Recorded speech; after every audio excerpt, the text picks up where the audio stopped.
Welcome to Brain Eaters. Each week we discuss a story that will eat at your brain. I'm Mary Lordes. And I'm Halle Kiefer. And this week we're going to start with brain worms. The original Brain Eaters. You've probably heard one of these stories.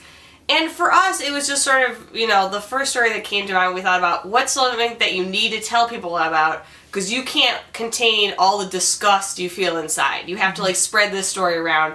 Just like apparently you could spread around worms by eating poop tacos. Oh, I hate this. So one of the first stories, you probably read this, it's back in 2008. A woman named Rosemary Alvarez of Phoenix, Arizona, thought she had a brain tumor, kept going to the doctor. That's what they thought. They go in to do surgery. It's not a tumor. And I will say, when we looked this up, every headline has "is not a tumor" as the joke headline.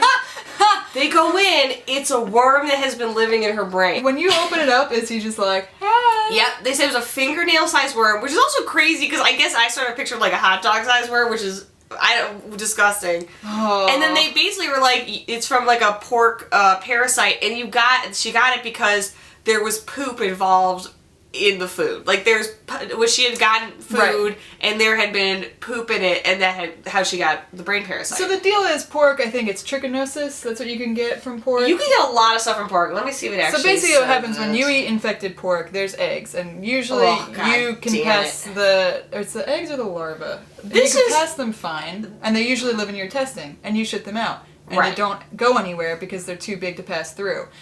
Once you shit out those eggs and worms, if that gets on your food, then those things can go through your blood, and then that's how they get into your brain, and that's fucking terrifying. Right. So it's like 3 steps of disgusting food handling that led That's to what it really this. comes down to is you can't let the contamination of the food. Speaking of poor sanitary practices, another thing that can eat your brain literally is a brain-eating amoeba, which you could get from neti pots when your water is unsanitary. And I, honestly, until I saw that this happened, they tell you, every time you have a neti pot, they tell you, make sure you boil your water or use sterilized water. And I'm like, yeah, fuck it, whatever. And then I was like, oh shit, because if you use water that has these amoebas in it, and you neti pot, it is just a direct route to your brain. Right, which makes sense. Terrifying. And one of the stories that we were reading, 2 people from Louisiana ended up getting amoebas. And we live in the city, and they process the hell out of our water. Yeah. So I'm not saying you couldn't get amoebas here, but yeah, if you live somewhere where they're not, adding all these chemical additives to your water, I don't believe in neti pots. I don't think people are using them. I don't understand why people do it. I'm sure they work, but you shouldn't just be putting water directly into your skull. I disagree with that. The thing that's great, that's just my opinion, is when you get that big wad of snot and it comes out the other side and you feel instantly better. It's and it does sound satisfying. Awesome. Yeah, it's great. But terrifying. And the same thing if you've ever used a humidifier. Humidifier is great.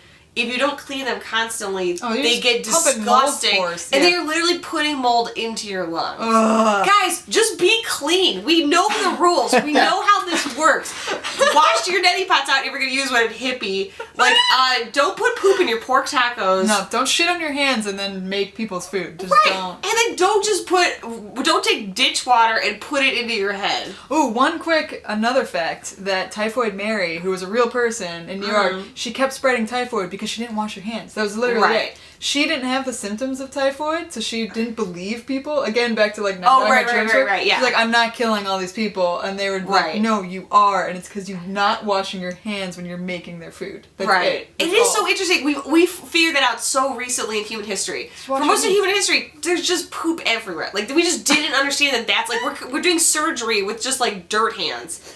So I hate it. Just going for it. So what would you say is the part that's going to really eat your brain, the part of these stories that is really going to stick with you? Personally, I think it's going to be the idea that whenever you go somewhere, someone could have poop on their hands and be handling your food. Because you can handle your own food, but some places you're just not going to know. Yeah. Somebody's sick in the kitchen, you can get sick. You don't know. I think the thing that's going to eat at me is the fact that to get a brain worm, the steps that it goes through. First, a person has to eat bad pork. So bad step number 1, they don't know how to cook pork.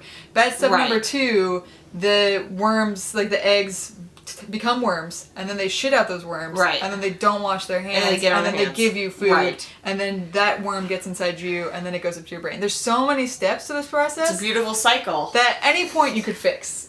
Right, yeah. Cook your food. Wash your hands. We're just potential hosts for tons of parasites. You gotta think that at all times.